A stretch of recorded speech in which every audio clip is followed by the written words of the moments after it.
अस्सलाम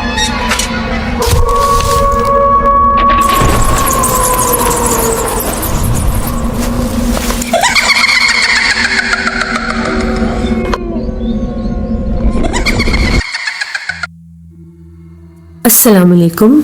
नाना जी की खौफनाक कहानियों में अपने सभी सुनने वालों को बहुत खुशामदीद कहती हूँ। नाना जी की कहानियों में जो आज कहानी मैं आप लोगों के लिए लेकर आई हूँ, बहुत ही ज़्यादा ड्रामनी कहानी है। ये तब की बात है जब नाना जी को शाह साहब ने ये कहा कि आपने फ़लाँ फ़लाँ गाँव में जाना है। वहाँ पर एक और सैयद साहब थे, तो उनके मज़ार पर एक उर्स लगना था, तो उन्होंने खसूसी दावत दी थी। शाह साहब को एक बहुत ज़रूरी वहाँ पर पढ़ाई करनी थी, कुछ चिला उनका पूरा होने वाला था, तो वो जा नहीं सकते थे। तो नाना जी कहते हैं कि मुझे शाह साहब ने इजाज़त दी कि मैं अपने कुछ खादमों के साथ वहाँ पर जाकर शाह साहब के हिस्से की शिरकत करूँ, वहाँ पर बाकायदा दुआ वगैरह करवाऊँ और उनके उर्स में जाकर शरीक हो जाऊँ। नाना जी कहते हैं हम लोग वहाँ से रवाना हुए, हम लोग उस गांव में पहुँचे, उन शाह साहब के मज़ार पर गए, उनसे मुलाकात हुई, वो बड़े खुश हुए। और वहाँ पर जो लंगर उस पर लंगर देते थे, यानी दोपहर, सुबह, दोपहर, शाम 3 टाइम लंगर होता था। तो जो रात का लंगर था, इशा की नमाज के बाद उन्होंने ये कहा कि वहाँ पर हमने दुआ करवानी है, तो आप आकर दुआ करवाएं वहाँ पर। तो नाना जी कहते कि मैं वहाँ पर गया, तो लंगर खाने में मैंने जाकर वहाँ पर दुआ करवाई। वहाँ से मैं बाहर निकला तो उसी दरबार का, यानी उसी मज़ार शरीफ का एक और हिस्सा था। कहते एकदम से जब मैं वहाँ से निकलने लगा तो मुझे इस तरह से महसूस हुआ कि वहाँ पर कोई गैर मरे मखलूक, वहाँ पर कोई जिन है।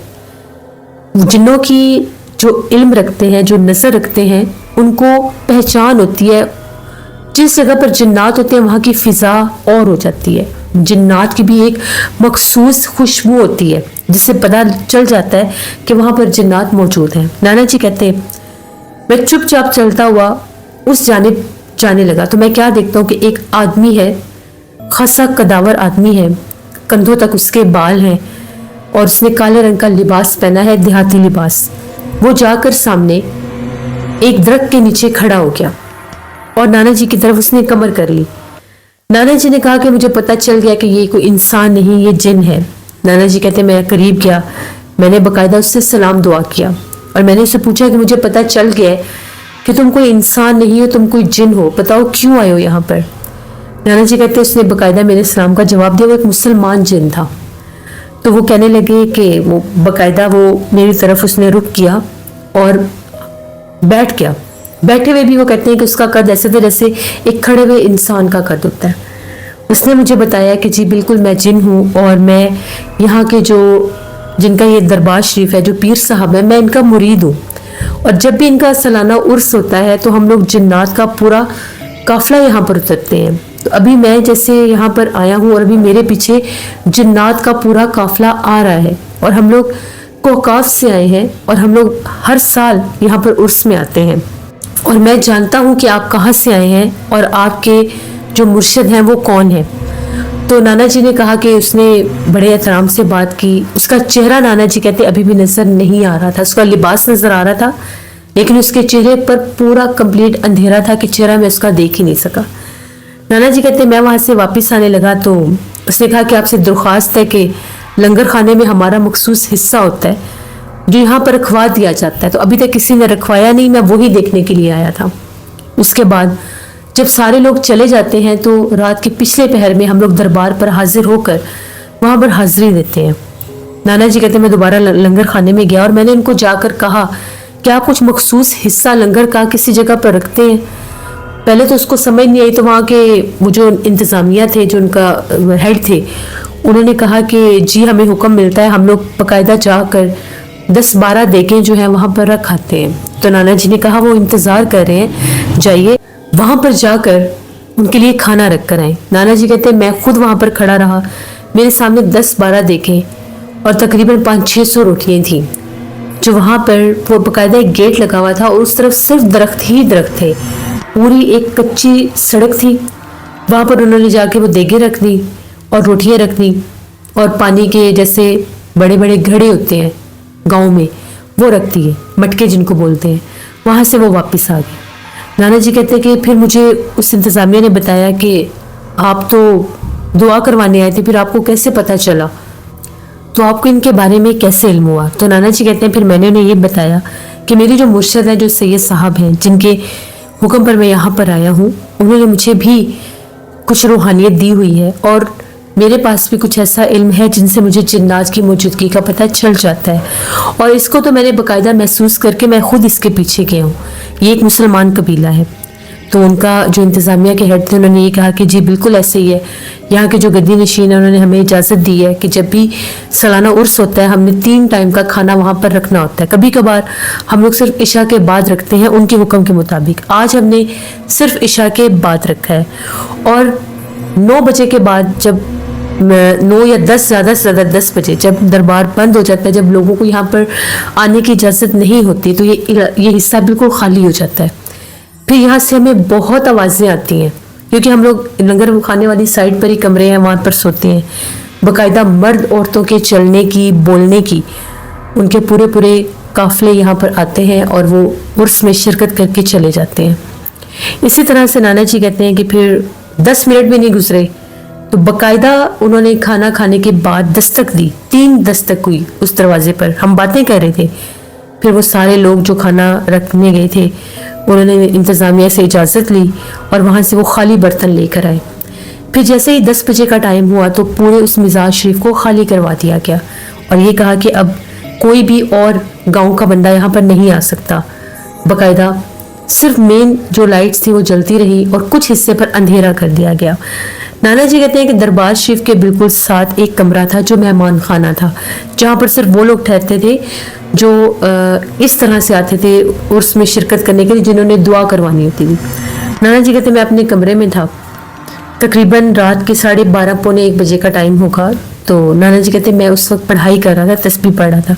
मैंने एक मखसूस पढ़ाई करनी होती थी, तो मैं पढ़ाई करने बैठा तो बाहर से आवाज़ें, बच्चों की, मर्दों की, औरतों की। तो नाना जी कहते हैं मैंने थोड़ा सा दरवाज़ा खोल कर देखा तो मैं क्या देखता हूँ, बेतहाशा लोग हैं, वो बहुत ज़्यादा थे। तकरीबन सबके जो मर्द थे कद एक जितने थे, औरतें थी उनके कद एक जितने थे, बच्चे जो थे उनके कद एक जितने थे। वो सारे बड़ी तरतीब से खड़े थे हाथ बांधकर। एक तरफ मर्द थे, एक तरफ औरतें बैठी हुई थी और जो बच्चे थे वो भी साइडों पर खड़े हुए थे। काफ़ी देर वो वहाँ पर खड़े होकर कुछ पढ़ते रहे, कुरान पाक ही पढ़ रहे थे। उन्होंने बाकायदा कुरान पाक की बहुत सी आयत पढ़ी। उसके बाद एक एक करके बाकायदा कहते हैं कि मैंने अपनी आंखों से देखा वो सब हवा में तहवील होके उड़ते गए, गायब हो गए। तो उसके बाद फिर नाना जी वहाँ पर एक दिन रुके और अगले दिन वापस आ गए। ये हमें नाना जी ने अपनी ज़िंदगी का ये किस्सा सुनाया।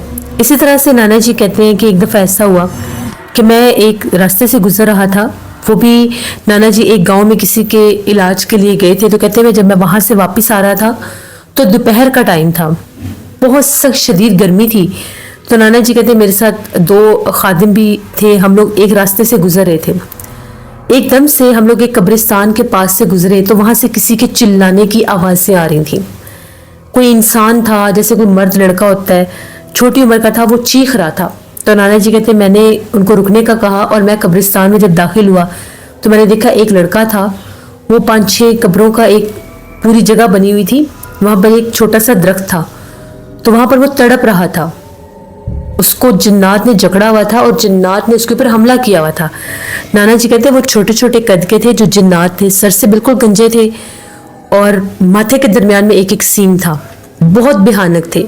5-6 थे जो उस पर हावी थे, उसको वो दिखाई नहीं दे रहे थे लेकिन नाना जी को वो साफ नजर आ रहे थे। फिर नाना जी ने बाकायदा जब वहां पर जाकर पढ़ाई की, बड़े गुस्से से नाना जी कहते मैं बोला और मैंने कहा कि छोड़ दो इसको, क्यों तंग कर रहे हो। तो उन्होंने कहा कि ये हमारी जगह पर आया और इसने यहाँ पर आकर हमारे बच्चों को मारा है। वो लड़का तड़प रहा था, रो रहा था कि मुझे बचा ले, बहुत मारा था जिन्नात ने उसे। फिर वो खादिम आए, उन्होंने उठाया, वहां से गोरकन को बुलाया गया, पानी पिलाया गया। तो गोरकन का ये कहना था कि ये लड़का रोज दोपहर को यहाँ पर आता है, मैं इसको मना करता हूँ।